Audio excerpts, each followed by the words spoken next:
ஒரு அழகான கிராமத்துல நிறைய பறவை இனங்கள் வாழ்ந்து வந்துச்சு. அங்க வாழ்ந்து வந்த ஒரு மயில் ரொம்பவே அழகா தோகையை விரிச்சு ஆடிக்கிட்டே இருந்துச்சு. மற்ற பறவைங்க எல்லாரும் ஒன்று சேர்ந்து அதுக்கு கிளாப் பண்ணி சந்தோஷமா இருந்தாங்க. ஆனா அங்க ஒரு பொறாம பிடிச்ச காக்காவும் இருந்துச்சு. அந்த காக்கா அந்த மயிலை கூப்பிட்டு நைஸா பேசி, உன்னுடைய ரெக்கையை எனக்கு கொஞ்சம் கொடுக்குறியான்னு கேட்டுச்சு. அந்த மயிலும் கொஞ்சம் கூட யோசிக்காம கீழே விழுந்து அதோடைய தோகை எல்லாத்தையும் எடுத்து அந்த காக்கா கிட்ட கொடுத்துச்சு.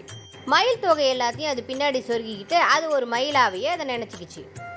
மயில் தொகையை வச்சுக்கிட்டு அந்த காக்கா மற்ற பறவைங்க முன்னாடி டான்ஸ் ஆட ஆரம்பிச்சுது. எல்லா பறவைங்களும் அதை பார்த்து நல்லா சிரிச்சாங்க. தோகை வெயிட் அதிகமா இருந்ததால பறக்கலான்னு ட்ரை பண்ணும்போது அது தவறி வைக்க போருக்குள்ள போய் விழுந்துருச்சு.